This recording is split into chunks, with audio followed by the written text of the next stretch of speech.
घातलेला धडा आहे हा. सगळेजण एकत्र या. इथं सगळ्यांना पाचारण केलं, कोणालाच पारखं नाही केलं, सगळ्यांना पाचारण केलं. या रे या रे या रे हा शब्द एकदाच घालायला पाहिजे होता, दोनला घातलेला आहे. गरज आहे दोनला घालायची.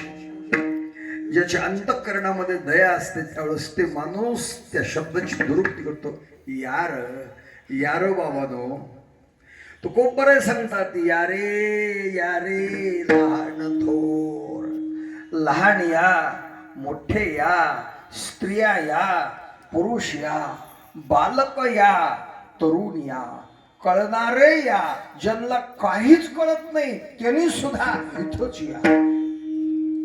पाप्यांनी सुद्धा दुसरीकडे जाऊ नये, पुण्यवानांनी इथंच यावं, आणि अतिशय अतिशय घोर पाप करणाऱ्यांनी सुद्धा इथंच यावं. पाप्यांच्यासाठी सुद्धा दुसरी जागाच नाही. पाप घालवण्याची आणि पाप मुक्त होण्याची ही जागा आहे महाराज. माणसं म्हणतात आमच्यासारख्याचं काय काम महाराज, आम्ही पापी माणसं, आमचं कसं, आम्हाला कसं तिथं येता येईल. अरे वेड्या आहे, तुमच्यासाठीच आहे. विठाल विठाल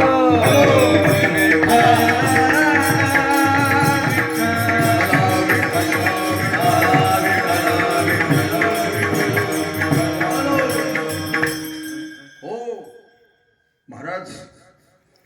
लक्षात ठेवा, असा हा उच्च कोटीचा संप्रदाय आहे आणि त्यांनी सगळ्यांना एकत्र करून प्रत्येकाला मार्गदर्शन केलेलं आहे. मार्गदर्शनाचे प्रकार दोन आहेत. एक माध्यम आहे कीर्तन आणि दुसरं माध्यम आहे प्रवचन.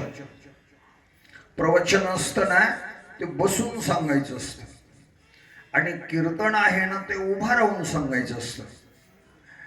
काही माणसं म्हणले हे उभा राहून परेशानी करण्यापेक्षा त्या प्रवचनासारखं कीर्तन मी बसून ठेवलं असतं तर बरं झालं असतं. हे दोन प्रकार का निर्माण केले?